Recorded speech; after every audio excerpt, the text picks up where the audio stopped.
Ta-na-ni, ta-ni, na-ni, na. Ta-na-ni, ta-ni, na-ni, na. Ta-ni, ta-ni, ta-ni, ta-ni, ta-na-ni, na. Ta-ni, ta-ni, ta-ni, ta-ni, ta-na-ni, na. Hey story lovers, a very good evening. Hope you're all doing safe and healthy inside your homes. I really pray to God that the whole world is getting healed out of this invisible terror that is attacking us. Anyway, taking a break out of this bombarding information about all these viruses, let's get into the world of stories. I know it was supposed to be live storytelling. I was also equally excited, but sometimes we have to go down under the technical glitches. And here I am, not to disappoint you with the story, well recorded just for you. And now the story is called The Magical Pencil. It's for everybody. Even if you're an adult, listen to it, tell to anybody you want to tell. And if you're children, listen to it, tell to anybody you want to tell. So share the stories and feel the power of it. Anyways, so this is a story about John. John was a handsome, tall man. He used to live in a faraway land, a small village. People were very happy, very humble, very hardworking. So was John. John's occupation was to take up his pencils, take up his paintbrushes, take up the canvas and draw and paint and give it a realistic picture. So John was well celebrated by his villagers.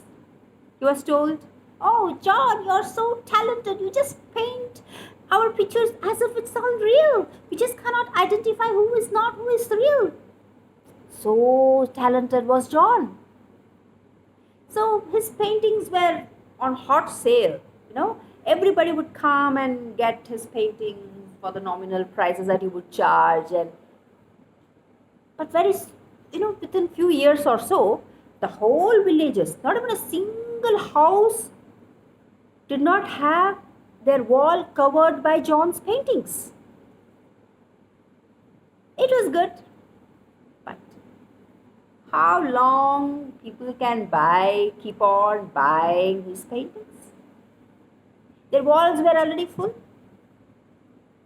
So, John, within years or so, found that the business of selling his paintings was kind of coming down. That was a time of recession for him.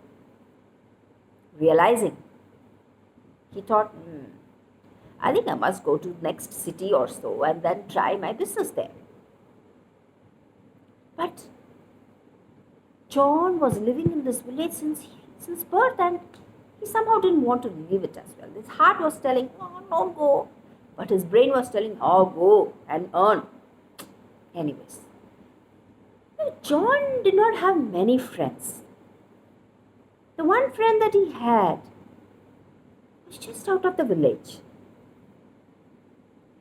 There was a river. And just next to the river, there was a huge tree. Whenever John felt bad or upset or disappointed and wanted to share something, he would go to that tree, sit down. There was a stone, and he would just sit on the stone and talk to the tree. Now this day also, he chose to go and he sat down under the tree and he started talking to the tree.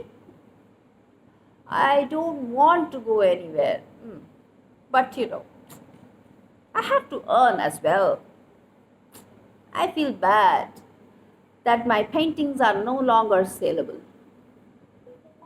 As he was sharing his concern with the tree, suddenly,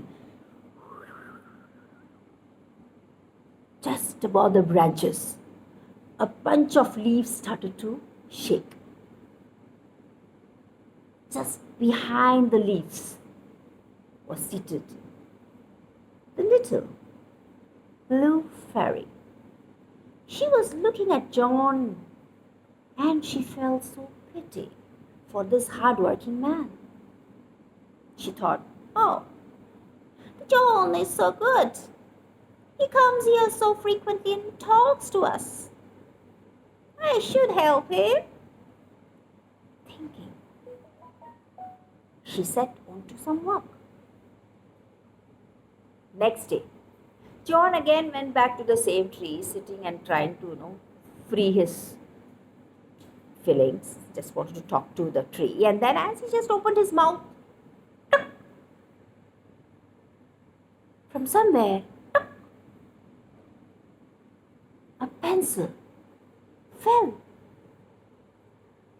John just took the pencil in and he just looked in. It didn't seem a normal pencil like how he had in his bags. He looked up, here, there. Nobody there. He took his sharpener, sharpened it. He took a piece of canvas and he drew a dry leaf that had fallen down. He took his painting and then he gave a color. And then, as he was just finished with the painting, there came a sound. The leaf flew from the canvas.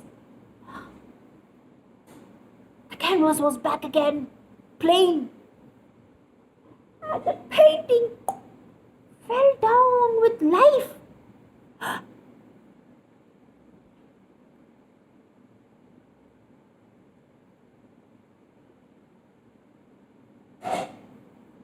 It was indeed a magical pencil.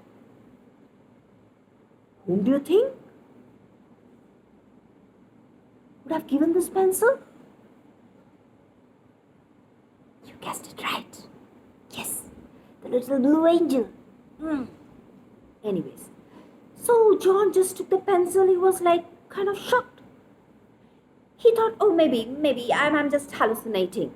Anyway, again he took the canvas again. He drew the fruit that was hanging from the tree and he just kind of copied it, gave the exact colors, and then just about to,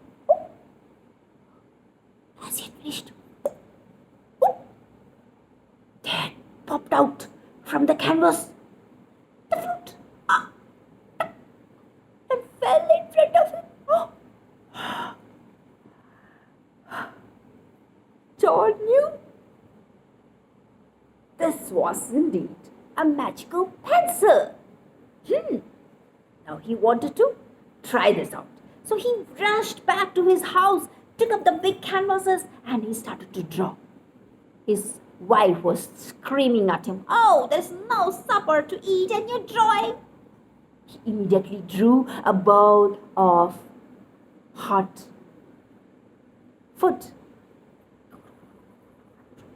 And as he was done with the painting, it came out and there he had the bowl. It was hot, yummy. Tomato soup. And he just kept it on the table. The wife kept screaming, what? And when she saw, she immediately came and she tried, wow, what a soup it is. And then she looked at John. And John looked at his wife and said, it's the magical pencil. That's it. From that day onwards, John was busy painting whatever was needed for his home. The old sofa was out. Now he had a new sofa to sit. His torn jacket out. He threw his favorite red jacket. He had the best of best things in this house all drawn by him and got into life, and this whole house was magical. And within time, all his needs were met just out of this magical pencil. So happy was he. Now it was time for him to go out of this house. And as he went out, he saw his friends, his relatives, the other villagers here and there were struggling. He saw his friend waiting for a loan to get approved so that he could buy a tractor, so that he could do agriculture work and farming. He got the canvas back. You know what he drew? A tractor. He immediately took the canvas out in the open area and he finished drawing the wheels. And as he finished it, finally,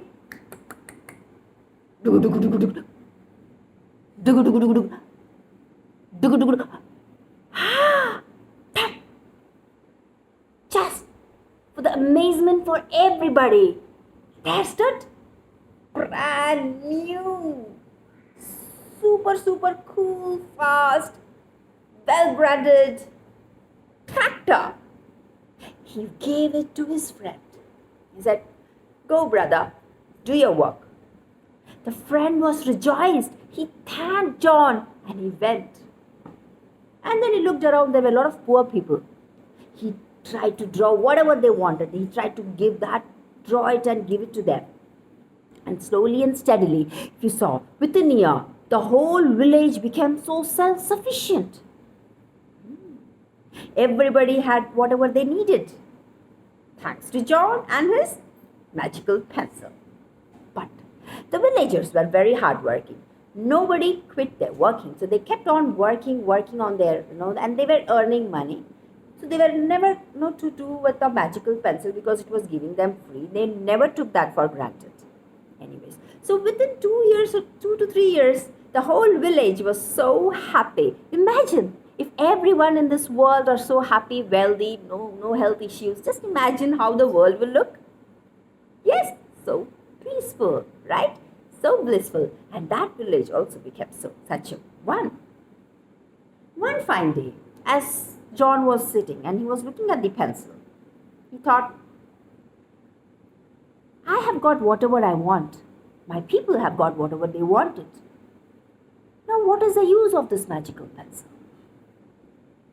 I must be selfish to keep it anymore with me.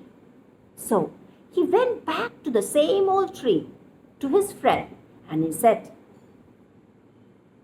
this pencil has did a great favor to me. It has changed my life and of my people. I hope it comes to use to some other needy person. And then he kept the pencil just below the tree and left. La la la la la la la. And as he left, la la la la la la la, there came a small girl. La la la la la la. Her dress was torn. She had a torn book, and she was trying to read the book. La la la la la la. And she was in full of joy and innocence that children are full of. And she comes running there and she looks into the pencil and she just picks it up and says, pencil! Now the pencil is in that little poor girl's hand.